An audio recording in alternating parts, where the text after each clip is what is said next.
ಸರ್ಕಾರಿ ಶಾಲಾ ಮಕ್ಕಳಿಗೆ ಕಲಿಕಾ ಸಾಮಗ್ರಿಗಳನ್ನು ವಿತರಿಸುವ ಮೂಲಕ ಕಂದಾಯ ದಿನಾಚರಣೆಯನ್ನು ಅರ್ಥಪೂರ್ಣವಾಗಿ ಆಚರಣೆ ಮಾಡಲಾಯಿತು.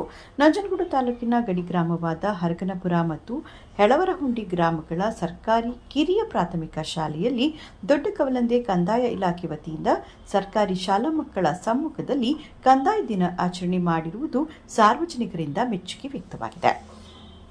ಕವಲಂದೆ ನಾಡ ಕಚೇರಿಯ ಉಪ ತಹಶೀಲ್ದಾರ್ ಎನ್ ಕಿರಣ್ ಕುಮಾರ್, ರಾಜಸ್ವ ನಿರೀಕ್ಷಕ ಹೆನ್ರಿ ಡಿಸೋಜಾ ನೇತೃತ್ವದಲ್ಲಿ ಕಾರ್ಯಕ್ರಮವನ್ನು ಹಮ್ಮಿಕೊಳ್ಳಲಾಗಿತ್ತು.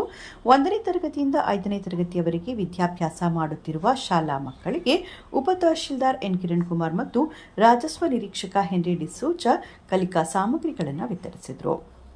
ಈ ಸಂದರ್ಭದಲ್ಲಿ ಉಪ ತಹಶೀಲ್ದಾರ್ ಎನ್ ಕಿರಣ್ ಕುಮಾರ್, ರಾಜಸ್ವ ನಿರೀಕ್ಷಕ ಹೆನ್ರಿ ಡಿಸೋಜಾ, ಶಾಲಾ ಮುಖ್ಯ ಶಿಕ್ಷಕ ಮಾದೇಸ್ವಾಮಿ, ಸಹಶಿಕ್ಷಕ ಬಸವರಾಜು, ಗ್ರಾಮ ಆಡಳಿತಾಧಿಕಾರಿ ಕೆ ಸಿದ್ಧಾರ್ಥ್, ಕೆ ನಾಗೇಶಪ್ಪ, ಪ್ರಭುಕುಮಾರ್, ಹಿಮ್ಮತ್, ಸಚಿನ್ ತಳವಾರ್, ವಾಣಿಶ್ರೀ, ರಾಜಮಣಿ, ಮೋನಿಕಾ, ಶ್ರುತಿ ಹಾಗೂ ದೊಡ್ಡ ಕವಲಂದೆ ಹೋಬಳಿಯ ಎಲ್ಲಾ ಗ್ರಾಮ ಸಹಾಯಕರು ಸೇರಿದಂತೆ ಹಲವರು ಭಾಗವಹಿಸಿದ್ದರು.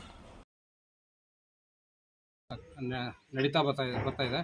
ಹೋಬಳಿ ಮಟ್ಟದಲ್ಲಿ ಒಂದು ವಿಭಿನ್ನವಾಗಿ ಮಾಡಬೇಕು ಅಂತ ನಮ್ಮ ರಾಜ್ಯ ಸ್ವನಿಧಿಕಾರದ ಹೆನ್ರಿ ಡಿಸೋಜಾ ಮತ್ತು ನಮ್ಮ ಸಿಬ್ಬಂದಿಗಳು, ಗ್ರಾಮ ಆಡಳಿತ ಅಧಿಕಾರಿಗಳಾದ ಸಿದ್ಧಾರ್ಥ ಮತ್ತು ಮೋನಿಕಾ, ಪ್ರಭು, ನಾಗೇಶಪ್ಪ, ಶ್ರುತಿ, ವಾಣಿ ಇವರೆಲ್ಲ ಮತ್ತು ರಾಜಮಣಿ ಮತ್ತು ಹಾಗೂ ಗ್ರಾಮ ಸೇವಕರು ಇವರೆಲ್ಲ ಜೊತೆಗೂಡಿ ನಾವು ಈ ವಿಭಿನ್ನವಾಗಿ ಕಾರ್ಯಕ್ರಮನ ಮಾಡೋಣ ಅಂದ್ಬಿಟ್ಟು ಇದು ಕುಗ್ರಾಮ ಅರಗುನಪುರ ಎಳರುಂಡಿ ಗ್ರಾಮದ ಮಕ್ಕಳು ಈ ಶಾಲೆಯಲ್ಲಿ ಒಂದೇ ಕೊಠಡಿಯಲ್ಲಿ 1ರಿಂದ 5 ತರಗತಿಗಳು ನಡೀತಿದೆ.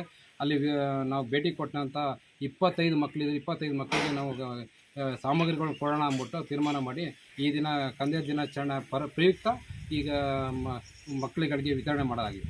ಖುಷಿ ಆಗ್ತಾಯಿದೆ. ಈ ವಿಭಿನ್ನ ಕಾರ್ಯಕ್ರಮ ನಾವು ಈ ಥರ ಶಾಲಾ ಮಕ್ಕಳಿಗೆ ನಾವು ಕೊಟ್ಟಿರಲಿಲ್ಲ. ಅದು ಈಗ ಕೊಟ್ಟಿರೋದ್ರಿಂದ ನಮಗೆ ತುಂಬ ನಮ್ಮ ಹೆಮ್ಮೆ ಅನ್ನಿಸ್ತಾ ಇದೆ ಈ ಬಗ್ಗೆ.